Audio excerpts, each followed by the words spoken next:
복된 한 주 보내고 계십니까? 오늘도 이 자리에 모인 우리 모두에게 말씀과 또 이어지는 기도의 시간을 통한 하나님의 크신 은혜가 있기를 기원합니다. 비가 많이 옵니다. 오후 가는 걸음 늘 조심하시고 또 항상 건강에 유의하시면 좋겠습니다. 오늘 우리가 마주한 이 에베소서 3장은 에베소서 전체로 볼 때에는 문맥과 조금 맞지 않는 것처럼 보이는 내용입니다. 이게 무슨 말이냐? 바울 사도는 3장 1절부터 13절까지 자신이 겪은 개인적인 일들을 끼워 놓은 것입니다. 먼저 1절을 보시면 이러므로 그리스도 예수 일로 너희 이방인을 위하여 갇힌 자 된 나 바울은 이렇게 시작함으로써 지금 자신이 갇혀 있다는 것에 대해서 얘기하고 있고, 또 13절에 보시면 너희에게 구하노니 너희를 위한 나의 여러 환난에 대해서 낙심하지 말라 이렇게 말함으로써 지금 자기가 처한 상황을 에베소서 편지 중간에 삽입해 놓았습니다. 이에 말씀을 준비하며 살펴본 에베소서의 여러 책들을 보면 이 3장을 두고 표현하기를 바울의 여담이라고 표현해 둔 것을 종종 볼 수 있었습니다. 그러나 유념할 것은 바울의 여담이라고 칭한다고 해서 이것이 에베소서 전체의 문맥에 전혀 관계가 없다거나 하는 것은 아니라는 것입니다. 오히려 살펴보면 살펴볼수록 에베소서의 주제가 되는 교회에 대한 부분을 설명하는 데 있어서 도움이 되는 그 이야기를 더하기 위해서 바울이 의도적으로 중간에 삽입한 내용으로 우리가 볼 수 있는 것입니다. 먼저 바울은 지금 자신의 상태를 설명함으로써 이 편지를 받은 에베소 교인들의 걱정을 불식시키려고 하는 것 같습니다. 현재 이 편지를 쓰고 있는 바울은 옥중에 있는 상황이고 이로 인하여서 성도들이 많은 염려를 하고 있었기 때문입니다. 이에 어떤 의미에서는 이 3장이 성도들에 대한 목회적인 사랑과 또 위로가 담긴 장이라고도 할 수 있을 것입니다. 그리고 또 다른 하나는 지금 자신의 상태를 설명함으로써 자신이 깨달은 복음이 어떠한 것인지에 대해서 더욱 분명하게 드러내고자 하는 것입니다. 이처럼 이 3장의 여담은 대체적으로 바울 사도의 상태에 대해서 기록한 것인데, 주목할 것은 이 여담이 우리가 기대하지 못했던 어떤 반전을 보여주어서 우리에게 놀라움을 안겨준다는 것입니다. 에베소서는 아시는 바와 같이 그 시작부터 기쁨의 찬양으로 시작을 합니다. 에베소서 교인들에게 하나님께서 베푸신 은혜의 비밀, 또 그리스도 안에서의 선택, 구원, 그리고 그리스도 안에서 연합된 교회까지, 그리고 모든 세상이 그 그리스도 안에서 충만하게 되기까지 그 모든 찬양의 내용으로 시작을 합니다. 또한 사도가 에베소를 교회를 위해서 드리는 이 기도를 보면 알 수 있듯이 그에 넘치는 감사와 기쁨이 충만한 편지입니다. 그런데 오늘 우리가 읽은 에베소서 3장이 밝히는 것은 놀랍게도 지금 이러한 내용이 담긴 편지를 쓴 저자 자신은 감옥에 갇혀 있다는 사실입니다. 실제 대부분의 학자들도 바울이 로마 감옥에 있을 때 이 편지를 썼을 것이다 라고 추측을 하는데, 아까 읽은 바대로 에베소서 3장 1절이 그러한 내용이기 때문입니다. 그러면 바울이 왜 갇힌 자가 되었을까요? 바울은 이방인에게도 구원이 있다라는 사실을 깨달았는데, 오늘 보면 3장 2절부터 12절까지가 그에 대한 감격을 적어놓고 있습니다. 그런데 이러한 복음의 내용이 오히려 바울에게는 핍박을 받게 되는 이유가 되었습니다. 유대인들이 그 바울의 복음을 시기했기 때문입니다. 자신들만이 선민이요 하나님의 백성이라고 여기는 유대인들의 입장에서는 바울은 자신들의 자부심과 민족성을 무너뜨리는 이단의 괴수로 보인 것이죠. 결국 그를 따라다니면서 계속해서 괴롭힙니다. 특별히 사도행전을 보시면 바울을 향한 유대인들의 핍박과 더불어서 그가 선교 보고를 위해 예루살렘에 다시 돌아왔을 때에 결국 그를 잡아서 감옥에 집어넣는 데 성공하는 것을 볼 수가 있습니다. 그리고 당연히 이 일은 이 편지를 받는 에베소 교회의 성도들에게도, 특히 이방인 성도들에게는 상당히 낙심되는 일이었을 것입니다. 이에 사도가 아까 읽은 바대로 13절에 너희로 인하여 당하는 나의 환난에 대해서 낙심하지 마라 라고 하신 이유가 바로 여기에 있습니다. 사실 이러한 반응은 굉장히 당연한 반응입니다. 바울 사도는 이방인을 위한 사도이고, 또 아직도 세워진 지 얼마 되지 않은 어린 교회들, 여러 어린 교회들을 위하여서 돌봐야 될 책임이 있는 사람입니다. 또한 그 당시에는 영지주의나 유대주의 같은 이단 가르침들이 많았기 때문에 교회의 가르침을 잘 세워줄 사람이 한 사람이라도 절박한 때였습니다. 그런데 이러한 때에 사도가 감옥에 갇혀 있으니 교회들의 마음이 어떻겠습니까? 낙심할 수밖에 없습니다. 근데 희한한 것은 보시는 바와 같이 바울 사도는 이러한 상황에 대해서 별로 낙심하는 것처럼 보이지가 않습니다. 낙심하지 않습니다. 오히려 사도는 너희들은 나의 환난에 대해서 낙심하지 마라 라고 위로하면서 이것이 너희의 영광이다 말하고 있습니다. 이것이 도대체 무슨 말일까요? 사실 이 말이 잘 이해가 되지 않습니다. 왜냐하면 지금 복음을 열심히 전하고 사역을 하셔야 될 분이 감옥에 갇혀 있는데 어떻게 낙심하지 않을 수가 있겠으며 어떻게 마음이 편할 수가 있겠습니까? 그러나 그럼에도 불구하고 바울 사도가 이러한 말을 할 때에는 그가 바라보고 있는 복음의 내용이 어떤 것이 있는 것이며 그것이 낙심하지 않을 수 있는 근거가 된다는 것입니다.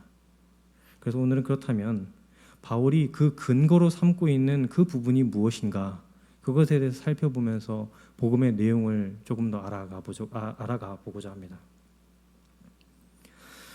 먼저 우리가 오늘 바울 사도의 권면을 잘 이해하기 위해서는 가장 먼저 짚어야 될 부분이 있습니다. 무엇이냐? 사도는 지금 낙심할 상황임에도 괜찮아, 난 아무래도 좋아 이렇게 관조적인 모습을 보인다던가 또는 세상과 믿음의 이치를 통달한 무슨 도사처럼 수염 쓸어 넘기듯이 인생 뭐 있냐 이런 반응을 보이는 것은 아니라는 것입니다. 실제 우리 또 신앙생활을 하면서 이런 유형의 오해를 곧잘 할 때가 있습니다.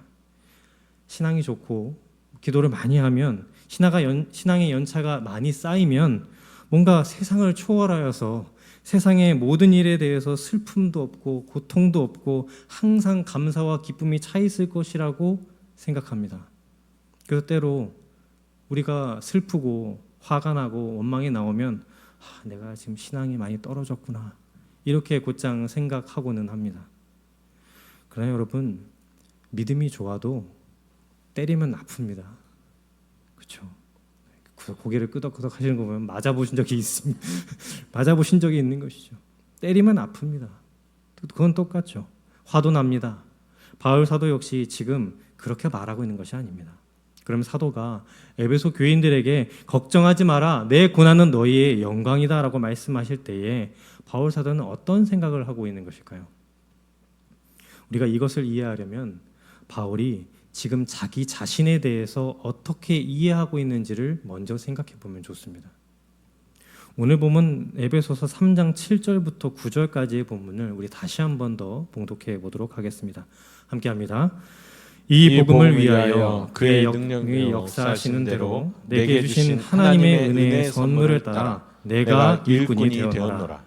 모든 성도 중에 지극히 작은 자보다 더 작은 나에게 이 은혜를 주신 것은 측량할 수 없는 그리스도의 풍성함을 이방인에게 전하게 하시고 영원부터 만물을 창조하신 하나님 속에 감추어졌던 비밀의 경륜이 어떠한 것을 드러내게 하려 하심이라.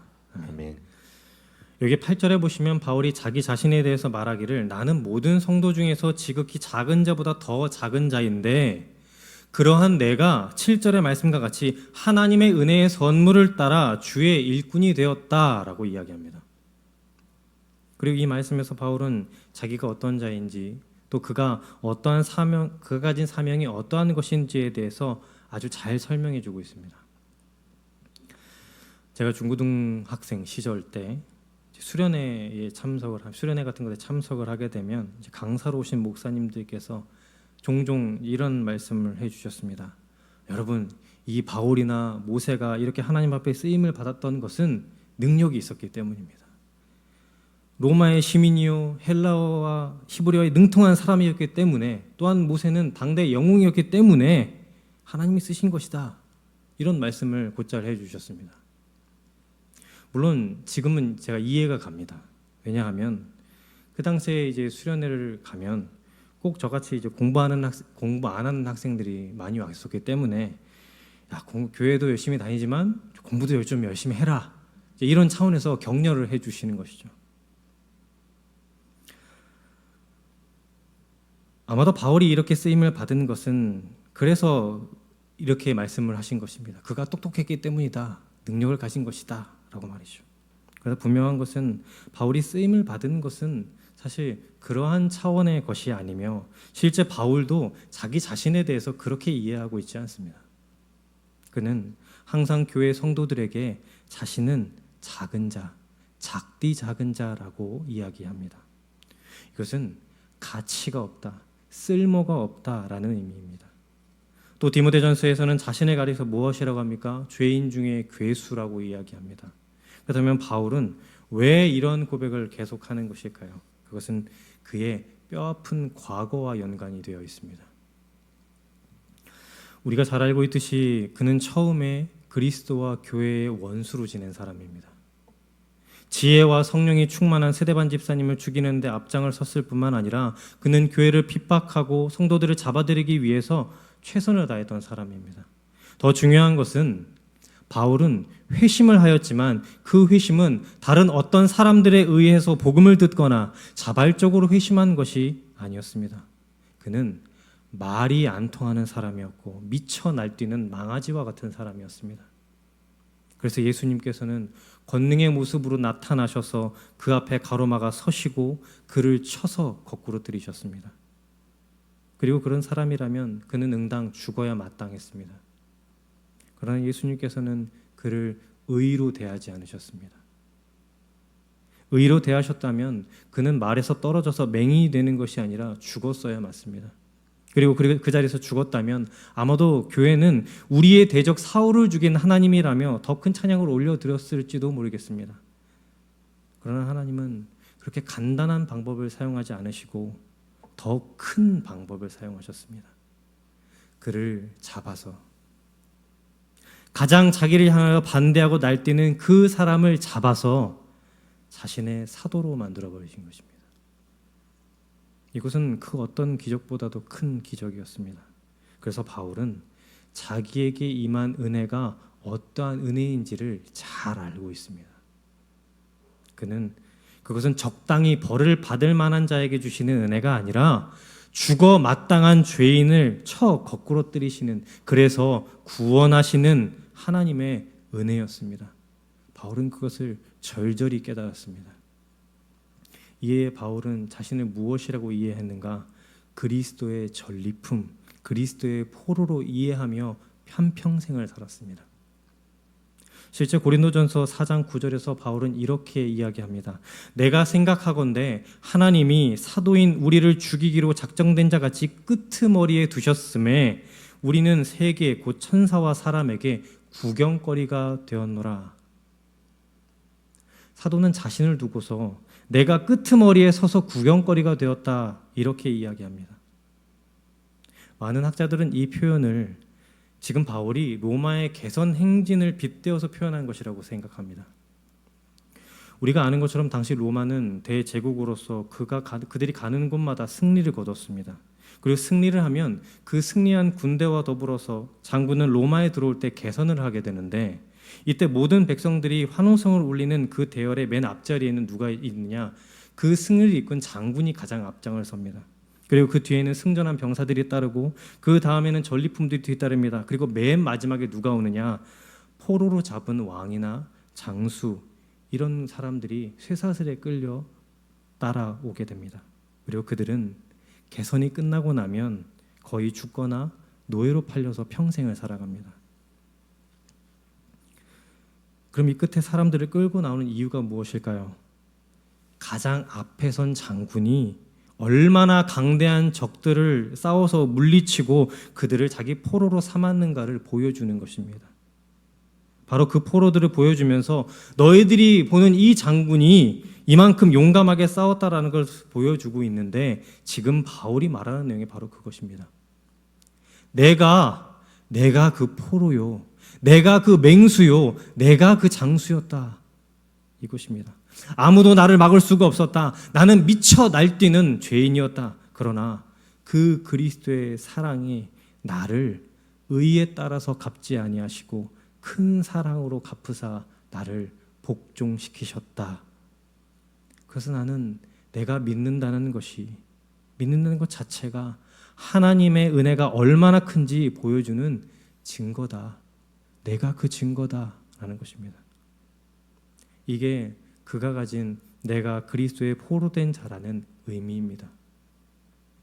그리스도의 사랑이 얼마나 큰지 알고 싶으냐? 나 같은 자도 포로로 잡아서 끌고 오시는 그 그리스도의 은혜와 사랑을 보면 안다. 이것입니다.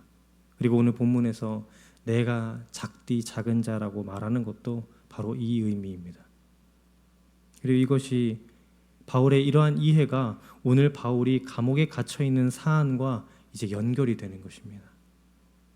이러한 이해 가운데서 오늘 본문을 보게 되면 이제 바울이 지금 에베소 교회에 이렇게 자기를 작은 자라고 말하고 그리스도의 은혜가 참으로 크다라고 말하는 이유가 점점 이해가 가는 것입니다. 지금 바울의 편지를 받고 있는 에베소 교회는 이방인들이 주가 된 교회로서 그들은 이방인들에게 복음을 전했던 사도가 감옥에 갇히는 것으로 인하여서 자기들의 교회가 지금 동력을 잃게 될까 봐 걱정하고 두려워하고 있습니다. 그래서 바울은 이야기합니다. 그리스도는 나 같은 자에게도 은혜를 주셨어. 그렇게 성도 중에 지극히 작은 나에게도 은혜를 주신 이유는 너희에게 이방인들에게 그리스도의 은혜의 풍성함을 전달하기 위함이었다. 이것입니다. 자기는 전달할 일꾼에 불과하다는 것입니다. 그래서요, 무슨 말을 하는 것입니까? 그러니 에베소 교인들아, 걱정하지 마라. 걱정하지 마라. 왜냐? 나같이 완악한 자도 뒤집어서 하나님의 수단으로 쓰실 수 있다면 너희 교회들을 위하여서 하나님은 얼마든지 더 큰 은혜와 얼마든지 더 큰 많은 수단을 베풀어 줄 수 있으니 그러니 내가 감옥에 있는 것으로 인하여서 낙심하지 마라. 걱정하지 마라. 이것입니다. 이렇게 큰 능력과 은혜에 풍성하신 하나님께서 나 하나 감옥에 갇혀 있다고 하여서 교회를 세우시고 복음을 전하시는 그 사역과 그 영원전부터 예정하신 그 사역을 멈추시겠느냐? 절대 그럴 리 없다. 절대 그럴 리 없다. 그러니 에베소 교인들아, 걱정하지 마라. 낙심하지 마라. 이 이야기를 하는 것입니다. 그리고 이 바울의 말은 동시에 에베소 교회와 더불어서 우리가 가진 오해를 다시금 깨닫게 합니다. 우리는 가끔 오해합니다. 우리는 곧장 신앙을 나의 헌신, 나의 열심으로 바꿔서 이해할 때가 참 많습니다. 그게 신앙이며 열심을 내는 자들의 신앙이 크고 많다라고 생각합니다. 그래서 때로 내 상황이 막히고 내가 해야 할 일을 못하면 마치 하나님이 일이 막힌다고 생각하고 판단하기 마련입니다. 전지전능한 하나님을 믿으면서도 우리의 마음에 그런 마음이 듭니다. 이것이 우리의 오해입니다. 그러나 신앙은, 우리 믿음의 기반은 우리가 드리는 열심이 아니라 하나님이 누구시고 그분이 우리를 향하신 그 사랑과 구원이 얼마나 크시기에 우리의 작디 작음을 뛰어넘어서 역사하실 수 있는가를 알고 믿고 의지하는 것에 있습니다. 거기에 믿음에 우리 신앙의 근본이 있는 것입니다. 그 사실을 믿고 의지하는 것이 신앙입니다. 그래서 오늘 바울 사도는 이것을 알기 때문에 당황하거나 낙심하지 않습니다. 그렇게 그가 에베소 교회에 하는 말은 지금 감옥 생활이 편안하다든지 신앙을 가지면 이 현실을 이겨낼 수 있어 이런 이야기를 하는 것이 아닙니다. 하나님은, 내가 믿는 하나님은, 우리가 믿는 하나님은 그것보다 더 큰 역사를 이루실 수 있다는 것이며 지금 바울이 하고 있는 이 고생조차도 하나님이 기적을 만들어내는, 은혜를 만들어내는 수단에 불과하다라는 것입니다. 그러므로 그는 감옥에 갇혀 있다라고 할지라도 복음의 능력이 나타날 것을 믿는 것입니다. 그리고 이것이 바울 사도의 믿음이요, 또 바울 사도의 또 다른 옥중 편지에서도 아주 동일하게 드러납니다. 또 다른 옥중 편지인 빌립보서를 보면 그 내용이 이러합니다. 바울이 감옥에 갇혔더니 빌립보 교회 성도들 역시 에베소 교회처럼 사도를 걱정합니다. 야, 사도가 갇혔어. 이제 우리 어떻게 해야 될까?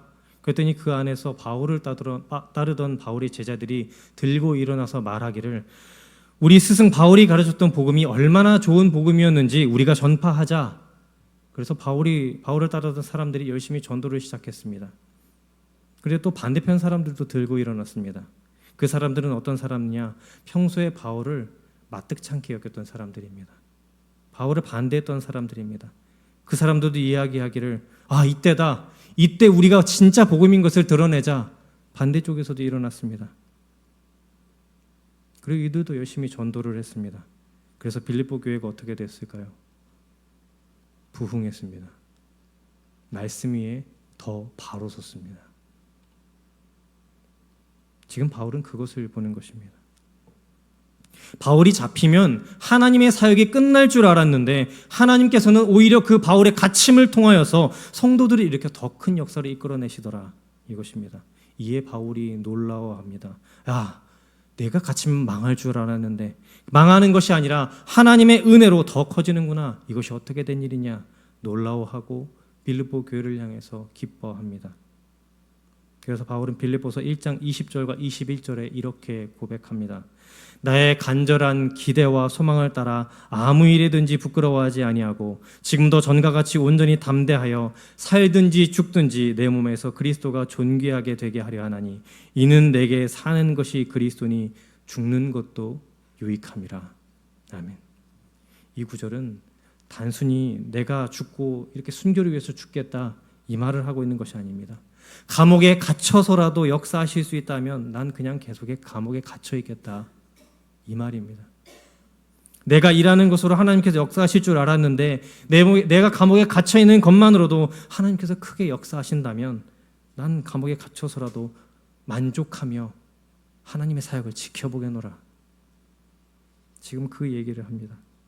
그래서 나는 내가 주신 하나님이 내게 주신 상황을 감당하겠다, 감탄하겠다 이 말을 하고 있는 것입니다. 바울은 자기가 복음 사역을 책임진다고 생각하지 않았습니다.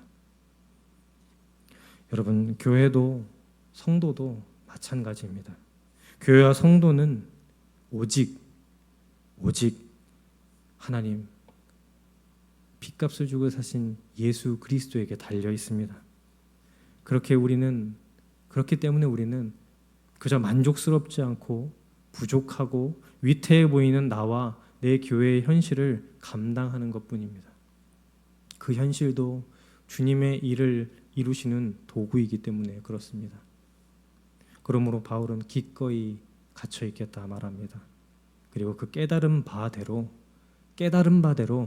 에베소서 3장 20절과 21절에 이렇게 결론을 내리고 있습니다.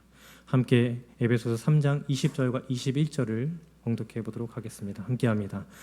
우리 가운데서 역사하시는 능력대로 우리가 구하거나 생각하는 모든 것에 더 넘치도록 능히 하실 이에게 교회 안에서와 그리스도 예수 안에서 영광이 대대로 영원 무궁하기를 원하노라. 아멘. 우리 가운데 역사하시는 능력대로 우리가 구하거나 생각하는 모든 것보다 넘치게 하시는 역사하시는 그 하나님이 우리와 함께 계신다. 우리가 알지 못하는 방식으로 역사하셔서 우리의 모든 삶을, 환경을 들어 쓰신다. 이 고백입니다. 사랑하는 성도 여러분, 우리는 우리에게 달려있지 않습니다. 우리는 종종 우리의 인생이 우리 마음대로 안 된다고 투덜거리고 불평합니다. 저도 마찬가지입니다. 그러나 생각해보면 우리의 인생이 우리 손에 달려있다는 것만큼 끔찍하고 불안한 일도 없습니다. 우리가 인생이 우리 손에 달려있다면 여러분, 과연 우리가 하나님을 찾을까요? 여러분, 우리 인생을 잘 갖고 나아갈 자신이 있으십니까? 제가 자녀를 키우면서 감사하는 것 중에 하나는 제가 아이를 키우는 방식대로 내 자식의 미래와 성품이 결정되지 않는다라는 것에 있습니다. 저는 아버지가 될 준비가 안 됐는데 아버지가 됐습니다. 물론 이제 오해를 하시면 안 됩니다. 결혼은 이런 게 아니라 아버지가 될 이제 마음의 준비가 되지 않았는데 아버지가 된 것입니다. 그러니 내 몸뚱아리 하나도 건사하기가 어려운데 얘한테 뭘 가르쳐 주지? 이 생각이 드는 것이죠. 그래서 감사한 것이 무엇일까요? 부모가 자식을 제대로 못 키우는데 자식은 사람같이 잘 큽니다. 제가 담당하고 있는 사역의 현장도 그렇습니다. 제가 초등부 사역의 전문가도 아니고 아이들에 대해서 잘 알지도 못합니다. 그런데도 우리 친구들이 웃고 즐거워하는 모습을 보고 있노라면 나는 그저 좋은 집사님, 권사님, 우리 좋은 교사분들을 만났을 뿐이요, 하나님이 도우시는 것밖에는 없구나라는 것을 매주 절감합니다. 하나님의 은혜입니다. 그러므로 성경은 너의 인생이 너에게 달려있지 않다라고 말합니다. 생각해보면 잘나봐야 부패한 인간이 무엇을 어떻게 할 수가 있겠습니까? 그러므로 성경은 성도가, 교회가 하나님의 사랑과 그리스도 안에 있기 때문에 승리를 확신할 수 있다라고 고백하고 또 고백하는 것입니다. 우리가 계획하는 것보다 하나님께서 넘치게 역사하시는 그 일로 말미암아서 우리는 은혜를 누리고 이룰 수 있는 것입니다. 그래서 성도가 감옥에 갇혀서 아무것도 못하는 상황일지라도 그 생활을 통하여서라도 그 상황을 뛰어넘어 하나님은 역사하십니다. 바울이 말하는 것이 이것입니다. 너의 그러한 삶에서 주께서 어떻게 은혜를 이루시는가를 봐라. 잘 봐라. 그러므로 여러분, 내 속에 나도 모르는 나의 모습을 드러내게 만드는 가정과 또 내 마음을 다 알아주지 못하는 교회, 내 뜻대로 되지 않는 직장과 사회, 그 모든 자리에서 각자의 자리를 잘 지키십시오. 이 은혜를 알았다면 그 자리를 잘 지키십시오. 혹 때로 우리에게 감옥에 갇힌 것 같은 현실이 올 수도 있습니다. 그때도 잘 갇혀 계십시오. 그러나 잊지는 마십시오. 분명 하나님께서 거기에서도 크신 역사를 이루어내실 것입니다. 바울 사도가 갇혀있는 현실을 통해서 하나님께서 큰 일을 이루신다고 하지 않습니까? 여러분, 이것이 복음의 능력이요 성도가 가지는 충성입니다. 말씀을 정리해 봅니다. 우리는 보통 출애굽기의 홍해의 기적을 상상하면 그 옛날 찰턴 헤스턴이 주연했던 영화 10개를 생각한다거나 또 이집트 왕자 애니메이션을 생각하면서 그 장면을 떠올리곤 합니다. 지팡이를 들면 천둥 소리가 나고 물벽이 솟구치는 스펙터클한 효과 때문에 우리의 기적과 역사의 현장을 우리는 그렇게 기억하고 또 기대합니다. 그러나 이런 우리의 기대와는 달리 성경의 기록은 훨씬 지루하고 또 처절합니다. 출애굽기 14장을 보면 모세가 지팡이를 든 이후에 바다가 쩍 갈라지는 것이 아니라 홀 할라일라, 밤새도록이라는 시간의 무게가 있었습니다. 그리고 이때 사막에서 불어오는 뜨겁고 건조한 동풍이 붑니다. 하나님은 단순히 마법을 부리는 것이 아니라 창조 세계의 질서를 총동원해서 진흙탕을 말리고 계신 것입니다. 하나님이 왜 이렇게 번거로운 과정을 거치셨는지 알 수는 없습니다. 그러나 분명한 사실은 척 내밀었더니 바다가 갈라진 것은 아니라는 것입니다. 그렇다면 이렇게 지연되는 순간 밤새도록 상식적인 지도자라면 어떻게 해야 했을까요? 칼을 뽑거나 뗏목이라도 엮거나, 그게 아니면 쫓아오고 있는 애굽을 향한 항복 문서라도 써야 되지 않을까요? 아니면 물이라도 퍼내라고 바가지라도 찾아보라고 해야 되지 않을까요? 그래야 하나님의 백성다운 모습, 하나님의 역사에 숟가락이라도 하나 얹을 것 같은 그런 모습이지 않을까요? 하지만 모세는 그 아수라장 같은 한복판에서 가장 비상식적인 명령을 내립니다. 출애굽기 13절입니다. 너희는 두려워하지 말고 가만히 서서 여호와께서 오늘 너희를 위하여 행하시는 구원을 보라. 구원을 보라. 여기서 가만히 서서로 번역된 히브리어 야차브는 단지 멍하니 서 있는 것을 의미하지가 않습니다. 어떠한 압력에도 흔들리지 않고 꼿꼿이 서 있는 지키는 믿음, 그 지키는 자세를 야차브라고 합니다. 버팀입니다. 동풍이 바다를 밀어내는 동안에 밤이 새도록 그 진흙탕이 마르는 동안 눈을 부릅뜨고 그 자리를 버티고 지키는 것, 그것이 믿음입니다. 사랑하는 성도 여러분, 우리의 주님께서 우리 각자에게 지키라고 한 자리, 허락하신 자리 잘 지키십시오. 왜 나에게 자리가 이렇습니까? 왜 나는 감옥에 갇혀 있습니까? 왜 나의 현실이 이렇습니까? 내가 무언가 해야 되는 것 아닙니까? 좌절하거나 낙망하거나 불안해하지 마시길 바랍니다. 그러지 마시고 그 자리를 꼿꼿이 서서 잘 지켜 충성을 지켜 주십시오. 주님께서 그것을 기뻐하십니다. 그리고 그러한 저와 여러분을 통하여서 전능하신 하나님은 하나님께서 이루고자 하시는 역사, 하나님께서 이루고자 하시는 더 큰 은혜를 허락하여 주실 것입니다. 그것이 그리스도 앞에서 충성된 자의 모습입니다. 함께 그 자리에서 부족한 우리를 뛰어넘는 하나님의 역사를 우리 함께 볼 수 있기를 축복합니다. 우리는 아무것도 하지 못하고 부족하고 연약하다고 생각하나 하나님께서 이 갇힌 자와 같은 우리를 통하여서 얼마나 큰 역사를 이루시는가를 날마다 보시고 날마다 기대하시고 감사하십시오.